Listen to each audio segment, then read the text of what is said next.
ಸಿದ್ದರಾಮಯ್ಯ ಅವರ ಮತ್ತೆ D K Shivakumar breakfast meeting ಏನಾಗಿದೆ, ಬಿಜೆಪಿ ಜೆಡಿಎಸ್ ಅವರಿಗೆ ಕಪಾಳ ಮೋಕ್ಷ ಅಂತ ಹೇಳಿದೆ.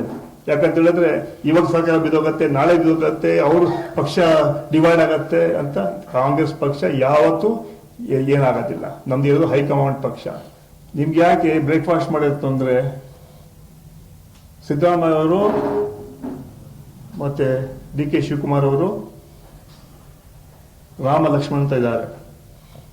ಅದೇ ಬಿಜೆಪಿ ಅವ್ರಿಗೆ ಯಾಕೆ ತೊಂದ್ರೆ? ನಾವು ಬ್ರೇಕ್ಫಾಸ್ಟ್ ಆದ್ರೂ ಮಾಡ್ಕೊಳ್ತೀವಿ, ಲಂಚ್ ಆದ್ರೂ ಮಾಡ್ತೀವಿ, ಡಿನ್ನರ್ ಆದ್ರೂ ಮಾಡ್ಕೊಳ್ತೀವಿ. ಈ ರಾಜ್ಯವನ್ನು ಸರ್ವ ಜನಾಂಗದ ಶಾಂತಿಯ ತೋಟ ಮಾಡ್ತೀವಿ ನಾವು. ನಮ್ಮಲ್ಲಿ ಸಣ್ಣ ಪುಟ್ಟ ಡಿನ್ನರ್ ಇರ್ಬೋದು, ಆದ್ರೆ ಅದನ್ನ ಸರಿ ಮಾಡ್ಲಿಕ್ಕೆ ಪಕ್ಷದ ವರಿಷ್ಠ ಹೈಕಮಾಂಡ್ ಇದ್ದಾರೆ. ಅದರಿಂದ ಬಿಜೆಪಿಯವರು ನಿಮ್ಮ ಕರ್ತವ್ಯಗಳನ್ನು ನೀವು ಮಾಡಿ, ಮೋಸ್ಟಲ್ಲಿ ಕಲ್ಲು ಹುಡುಕಂತ ಕೆಲಸ ಬಿಜೆಪಿ ಮಾಡಬೇಡಿ. ಸರ್ಕಾರದ ಒಳ್ಳೆ ಕಾರ್ಯಕ್ರಮಕ್ಕೆ ತಾವು ಸ್ಪಂದಿಸಿ ಸಹಾಯ ಮಾಡಿ. ನಮ್ಮಲ್ಲಿ ಯಾವುದೇ ಭಿನ್ನಾಭಿಪ್ರಾಯ ಇಲ್ಲ.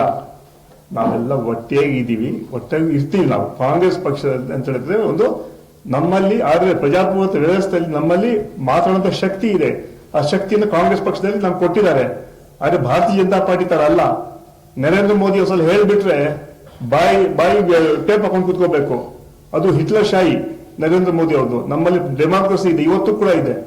ಇವಾಗ ಸನ್ಮಾನ್ಯ ಮಲ್ಲಿಕಾರ್ಜುನ್ ಖರ್ಗೆ ಅವರು ಒಂದು ಹೇಳಿದ್ರು, ನಾನು ಹೈಕಮಾಂಡ್ ಮಾತಾಡ್ತೀನಿ ಅಂತ ಹೇಳಿದ್ರು. ಅದಕ್ಕೆ ಟೀಕೆ ಮಾಡಿದ್ರು. ಎಲ್ಲ ನೀವಲ್ಲ ಟೀಕೆ ಮಾಡಿದ್ರು, ಅವರೇ ಅಧ್ಯಕ್ಷರು ಹೈಕಮಾಂಡ್ ಅಂತ ಹೇಳ್ತಾರಂತ. ನಮ್ಮಲ್ಲಿ ಹೈಕಮಾಂಡ್ ಅಂತ ಹೇಳಿದ್ರೆ ಖರ್ಗೆ ಸಾಹೇಬ್ರು, ಸೋನಿಯಾ ಗಾಂಧಿಯವರು, ರಾಹುಲ್ ಗಾಂಧಿಯವರು ಮತ್ತೆ ಎಸಿಸಿ ಹಿರಿಯ ಮುಖಂಡರು, ಅದು ಹೈಕಮಾಂಡ್. ಬಿಜೆಪಿ ತರ ಬರೀ ನರೇಂದ್ರ ಮೋದಿ ಅಮಿತ್ ಶಾ ಅಲ್ಲ ನಮ್ದು. ನಮ್ಮಲ್ಲಿ ಡೆಮಾಕ್ರಸಿ ಇದೆ, ಚರ್ಚೆ ಆಗತ್ತೆ, ಚಿಂತನೆ ಮಾಡ್ತೀವಿ. ಅದರಿಂದ ನಮ್ಮ ಪಕ್ಷದಲ್ಲಿ ಈಗಾಗಲೇ ಎಲ್ಲ ಮುಖಂಡರು ಹೇಳಿದ್ದಾರೆ ಹೈಕಮಾಂಡ್ ತೀರ್ಮಾನ ಅಂತಿಮ ಅಂತ. ಅಲ್ಲಿಗೆ ಮುಗೀತು. ಇನ್ನೇನಾದ್ರು ಉತ್ತರ ಬೇಕಾದ್ರೆ 8ನೇ ತಾರೀಕು ಅಸೆಂಬ್ಲಿ ಇಡ್ತೀವಲ್ಲ, ಅವ್ರಿಗೆ ನಾವು ಉತ್ತರ ಕೇಳಿ ನಾವು ಉತ್ತರ ಕೊಡ್ತೀವಿ. ನೀವು ಹೇಳ್ತೀರಾ ಯಾವ ಕ್ರಾಂತಿ ನೀವಿಲ್ಲ.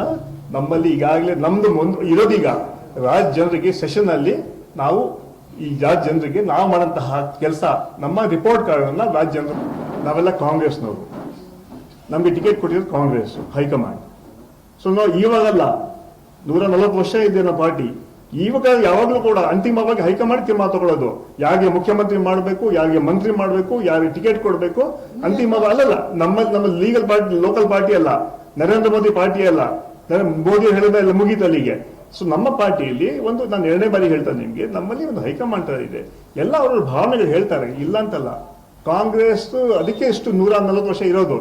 ಸಮಾಜದ ಎಲ್ಲ ವರ್ಗದ ಹಿತವನ್ನು ಕಾಪಾಡುವುದೇ ಕಾಂಗ್ರೆಸ್ ಪಕ್ಷ ನೀತಿ ಸಿದ್ಧಾಂತ. ಆದ್ರೆ ಸಮಯ ಸಂದರ್ಭ ನೋಡಿಕೊಂಡು ನಮ್ಮ ಪಕ್ಷ ಹೈಕಮಾಂಡ್ ತೀರ್ಮಾನ ತಗೊಳ್ಳುತ್ತೆ.